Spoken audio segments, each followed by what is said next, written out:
So that kind of starts our first question. And also just to give you a little bit of background about Flamingo magazine, I don't know how familiar you are with us, but we're the only statewide lifestyle magazine in Florida. So we No, cover I love it. the state, we cover food, music, outdoor pursuits, conservation, fascinating Floridians, all things Florida.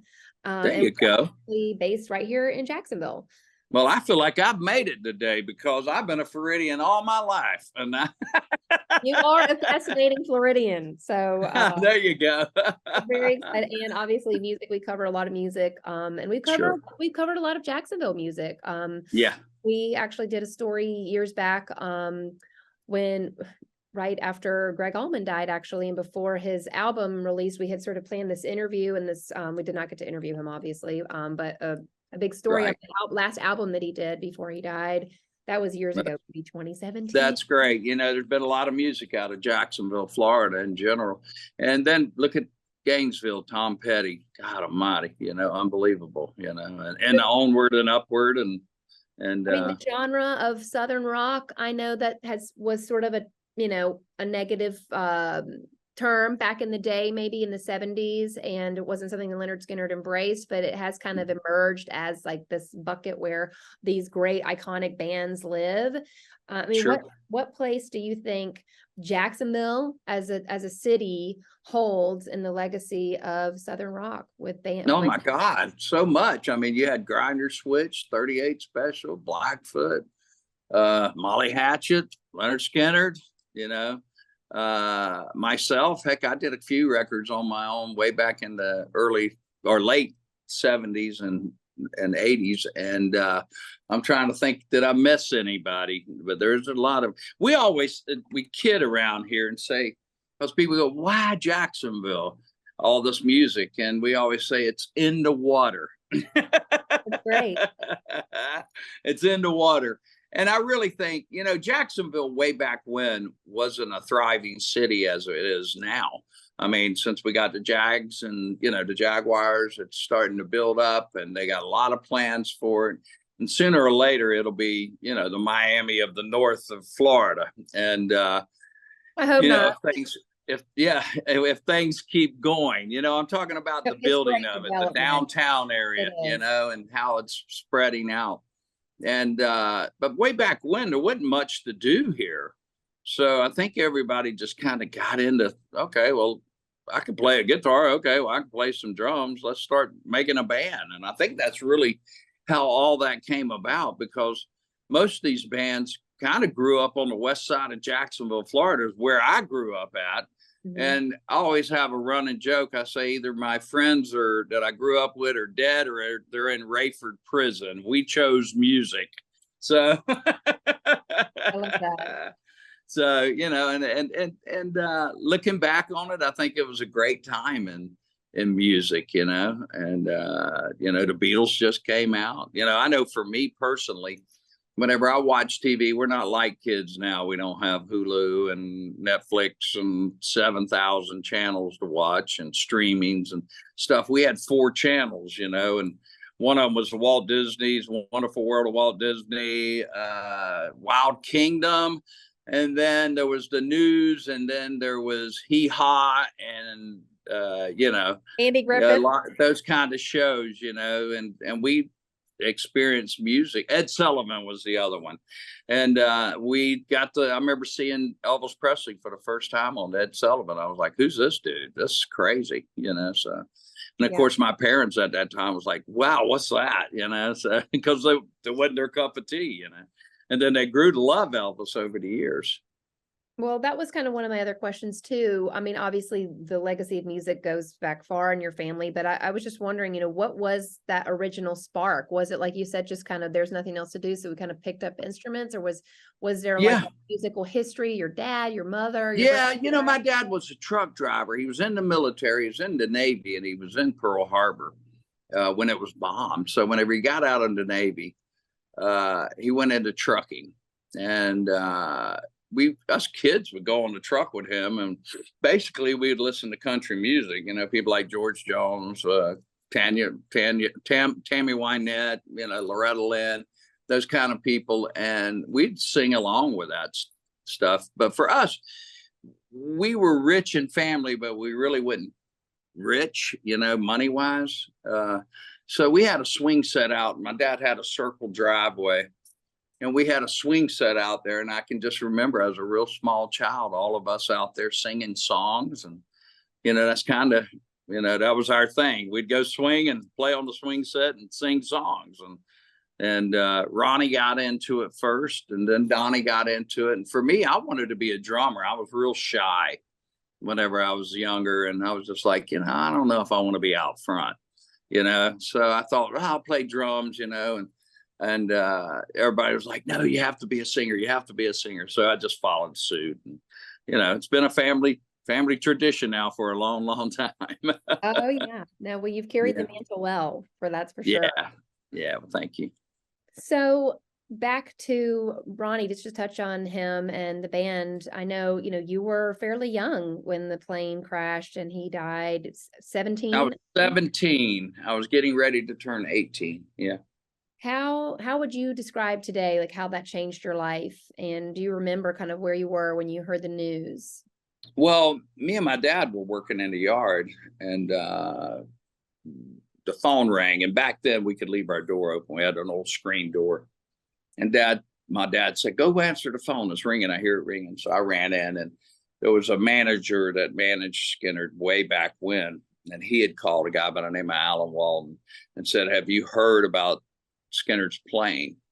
And at that particular time, I looked up on the TV and they were having a special announcement. So I hollered for my dad. And from that point on, to be very honest, Jamie, it's kind of a blur. I think your brain keeps you from remembering bad things. And that's the only way you can go forth. And, that in the spirit of Jesus. And it was just a bad time for our family. It took 10 years for the guys from Skynyrd to get back together. They offered it to me in 86, 87. And I really didn't want to do it. I was surprised that they offered it to me, but they wanted to have myself. And I wanted to get my brother Donnie involved, but he was 38, had just started really happening. And so he wasn't able to do it. So I agreed and said, let's go into rehearsal. And we went into rehearsal. And you know what? The thing about Skynyrd, it's never been just a band. There's bands out there that don't even talk to each other. I know, I'm around them. They're not friends. We're family. And to get in that rehearsal was like, I could see the joy of those who had survived that awful plane crash, and how the spark had came back to them. And I couldn't say no, and honestly, it's been a spark for me. It's made me closer to my brother. I've learned a lot about him that an 18-year-old probably wouldn't have known about a 28-year-old guy, and it's just been, I wish that had never happened. I went and seen B.B. King one time, and this guy would bring BB a cup, a red Solo cup, and a wet towel. And for some reason it hit me. I said, I'd like to have been that guy for Ronnie. That's cool. It'd have been an easy gig, a lot easier than what I've done. Yeah. But that would have been a great gig for me. But it's been my pleasure. And what still amazes me is how the music is so generational. It's you go to a Skynyrd show, you see older people, you see middle, people in their 60s, 50s, 40s, down to 18, 15, and 8 and below. It's just amazing. It really is. It is so multi-generational, like you said. Yeah. I grew up with Lynyrd Skynyrd playing in the background of my soundtrack of my life too, and I'm 46. So you're a baby. But it's just been such iconic music that does transcend age and genre, and you don't have to be into country music or anything to appreciate or love. No, you're totally right. We go overseas, and every time we go over, we do a thing in France, and it's called Hellfest. So cool. The first time pretty religious guy. You know, I'm like, oh, great. But hey, now we have a Hell House whiskey. So I was like, Right, but this was over the top, really heavy metal. And I walk out, you know, we get there and we're headlining, and I'm like, there's a guy out there going, you know, and I'm like, how are we going to go over with this crowd? Yeah. And it blew my mind how well we did. And we've been back multiple times since then. And then we came right back to the States and played with the country group, the Lady Annabelle. They call themselves Lady A now. So, right. And I was like, this music really is. I mean, you got country people that love it, heavy metal people that love it. You know, heck, we even got rappers that love it. We did a show with Snoop Dogg not long ago. He's definitely transcended all kinds of broken down barriers too. I mean, he's got yeah. So it was crazy. It was like, man, I've loved that Sweet Home Alabama my whole life, you know. So I'm just like blown away by it. Yeah. Well, so what do you think Ronnie would say today about the legacy of Lynyrd Skynyrd and how the band has been able to continue? I would hope that he would be proud. And one day I hope to be able to talk to him whenever I go on up to the good Lord's house. I know myself, Gary, all the surviving members, we really tried to, we've never went on stage, Jamie, and called it in. We've always went on stage and said, let's give it 110, 20, 30, whatever we have in us. And, you know, so I would hope that they would be very proud. And I think he would be. I think Ronnie, as cocky as he was, he would probably say, I told you so. Right. Knew it was gonna I knew I was writing great stuff that was going to touch people, and I told everybody so. So I think he'd probably say that. But you know what? I really feel his spirit. Again, I go back to, I always call myself an old rock and roll sinner, but not a day goes by that I don't do something sin wise. But I'm a true believer, and I feel their spirit. You know, it's somebody. The good Lord has guided us, and somebody has guided us on the musical part. And I think that, you know, those guys have been our warrior angels for a long, long time, looking over us and telling us where to go. Well, so what does it mean then, 50 years? You know, what does that mean to you as the front band still carrying it on? That's a long time. I mean, is this, you know, what you would call the final chapter, or is this just a marker to celebrate? I don't know. You know, I keep kidding with the crowd. I go, you know, it's been 50 years. What do you say, another 50? Right. So, you know, my whole life, and I think maybe that's the reason why the Lord has put me here. I've never worried about where I was going or what I was going to do. I always figured it was in God's hands, you know, because you could stress yourself out. You know, I've been where I couldn't even pay my light bill, and all of a sudden, boom, you know, I've you know, had certain things are wrong with me, and all of a sudden, boom, I'm back again, you know. So, you know, I leave it in the hands of God, and wherever he leads us, I follow. That's wonderful. So are you based in Jacksonville now? Or yeah, I'm based out of Jacksonville. I live in a little town called Middleburg. Okay. Yeah. I'm not very familiar with Middleburg, I should say, but I know that it's on the west side of Jacksonville. Yeah, it is. It is. I can still burn a fire and shoot a gun. So there you go. Great. So, on the note of that, I guess the west side and kind of being in the sticks, so to speak, with the cabin, the original cabin where the songs were written. That's Hell House, correct? And that's that's Hell House. Yes, ma'am. For the new line of whiskey. Tell me about that. Well, you know, they wrote all those great songs down there. And when we, years ago, because we partake, I guess that's the right word. You're a journalist, take care of it. I got you. We drank a lot of it. Yeah. And we used to always kid about having our own whiskey, you know, and we'd be like, oh, we should have our own, you know, because we'd have the best, you know. And this kind of just fell in our lap the last couple of years. And the cool thing about it is Gary knew about it. He helped name it. And we were going through all sorts of names. And I think it was him that said, why not Hell House? I could see a guy coming up to the bar going, hey, give me a shot of that Hell House, or whatever. And, so we went with it, and it's been an amazing venture. I tell you that. It really has. I didn't realize how these guys who make the whiskey, they're scientists or chemists or, I'm like, wow, I just figured, it's easy process, but it really isn't. I mean, we did Zoom calls and taste testing. And, for me personally, I wanted something that had a little bite to it, but might be a little sweet too.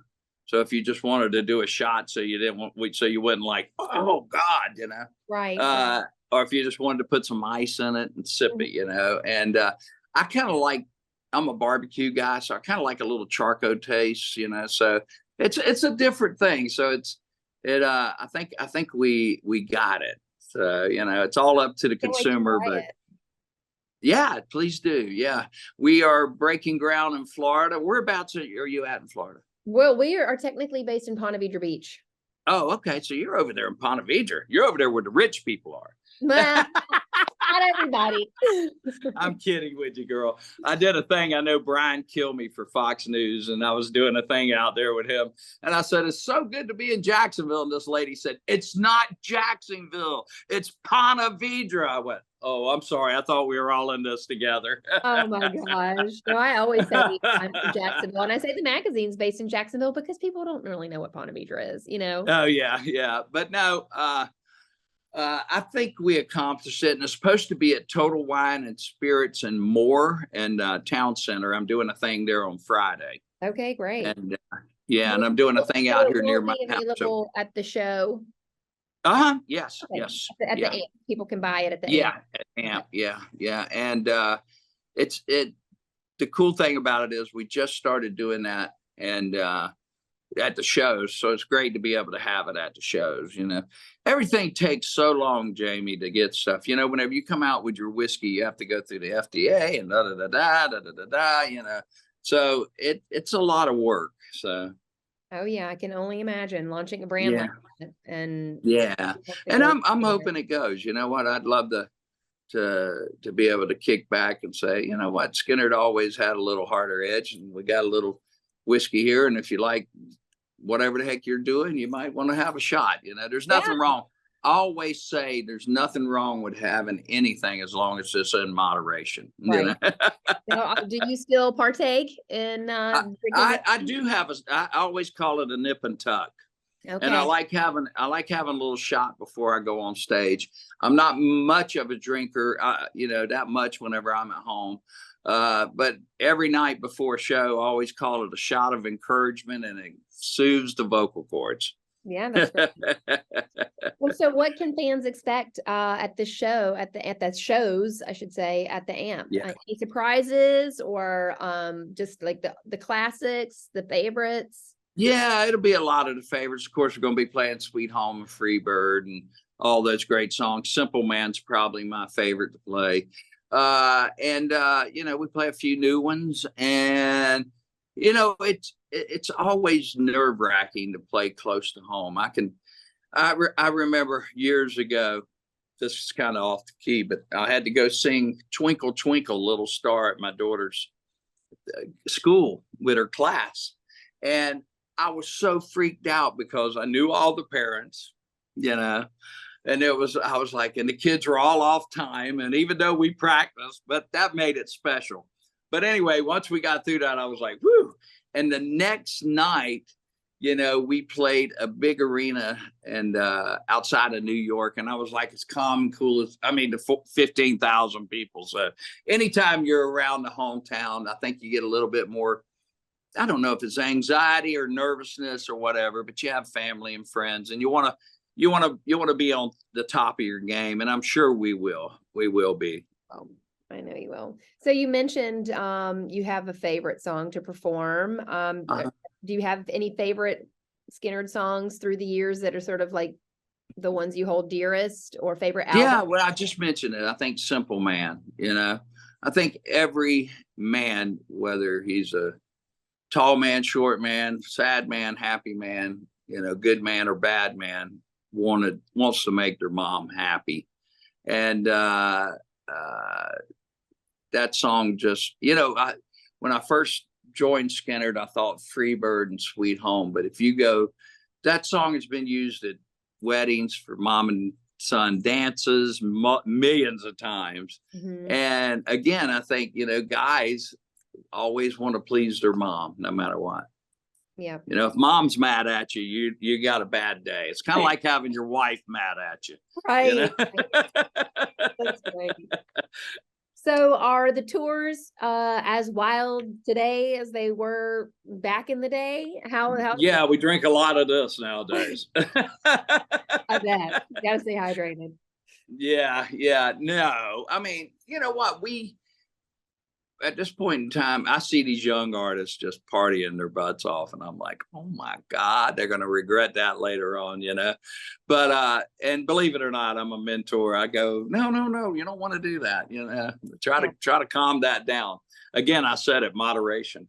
But for us, it's all business. We go, and you know what, for me personally, if I could walk into an arena and go right on stage, that would be my dream come true. And but you know what, you have to do certain things before a show, so that's not going to happen. But there's usually meet and greets and stuff like that, but which I love doing. But you know, it's kind of, I always tell people, I hate getting to the show early, because I've never seen anybody clock in to work and hang out and before they start working.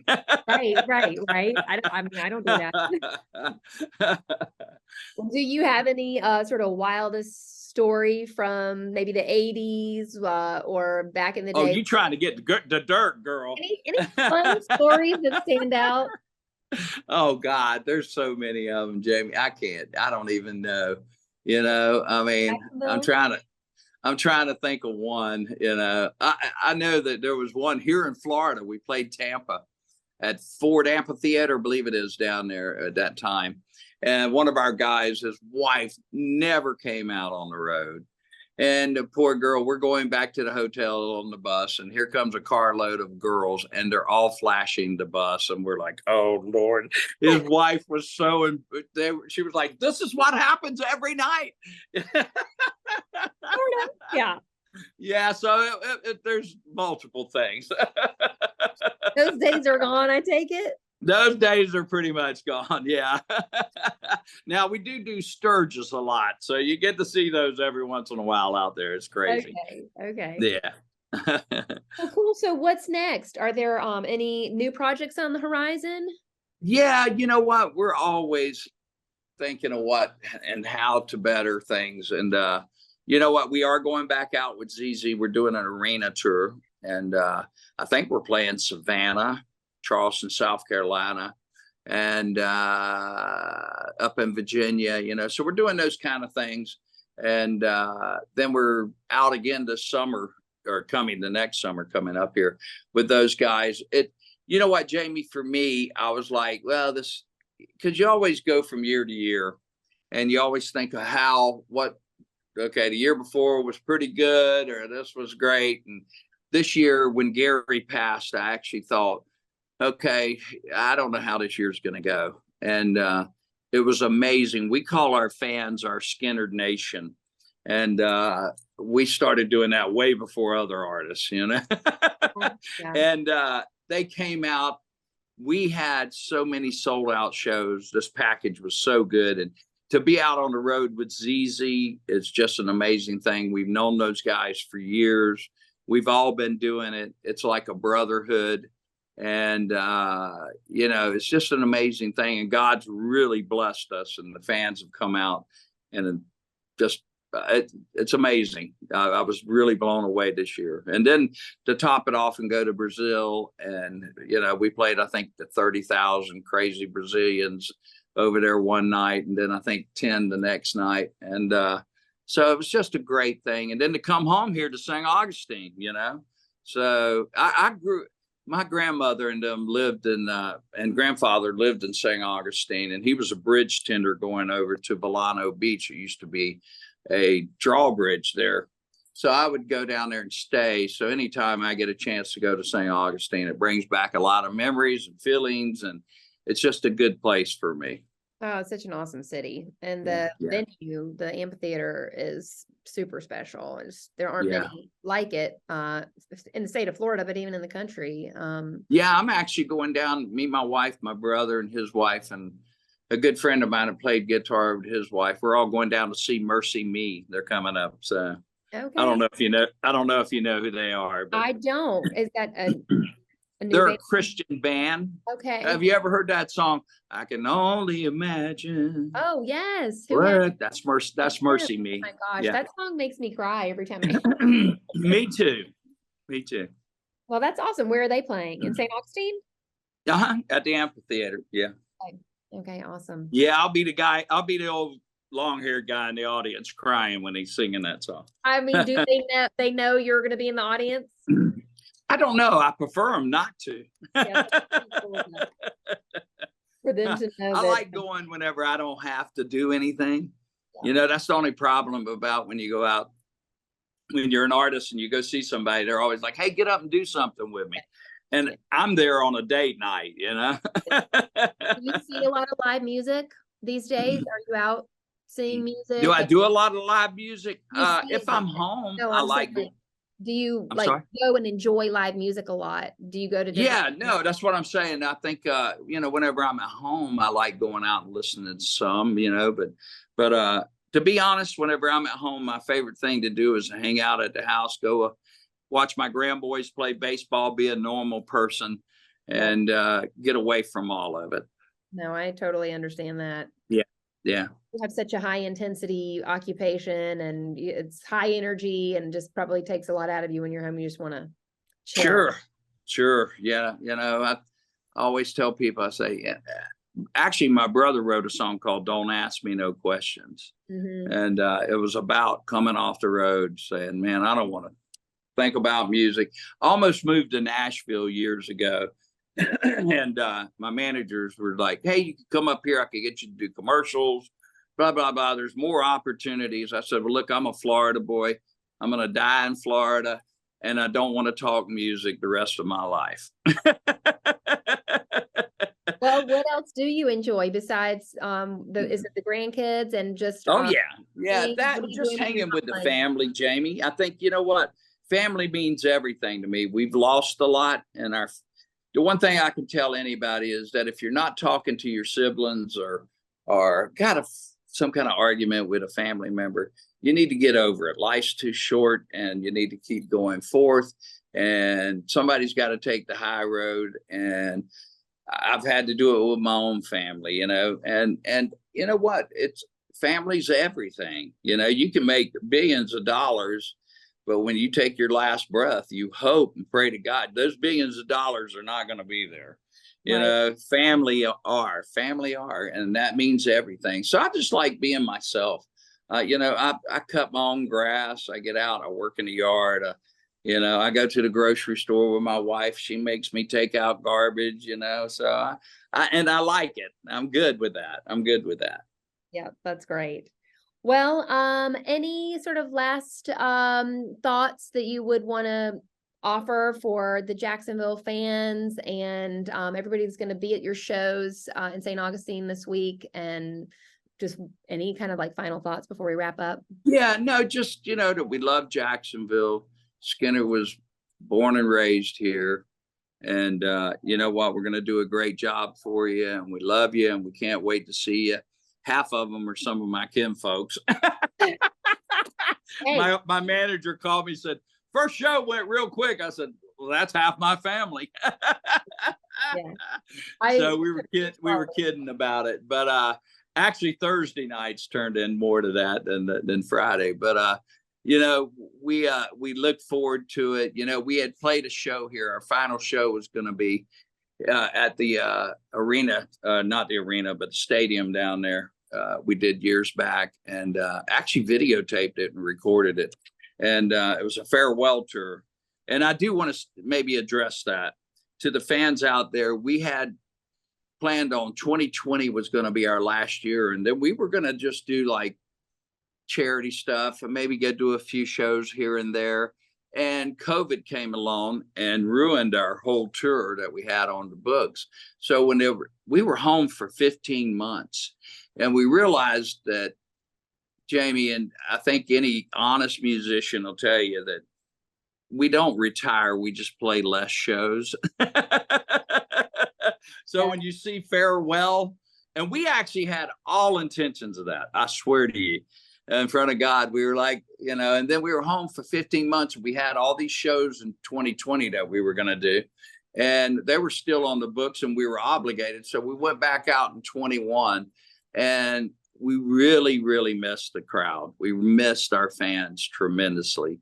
I call Skynyrd the Grateful Dead of the South, because we have fans that just follow us around from town to town, and it's crazy. It's amazing, an amazing thing. And I hope one day, whenever I'm sitting out here in Middleburg or on one of our great beaches here in Florida, maybe Ponte Vedra, I'll look back on it and go, wow, what a trip. So. Yeah, you certainly will, because you have had an amazing life and career, and we can't wait to see how it continues and have a legacy. There you go. There you go. Well, we appreciate you. Thank you so much.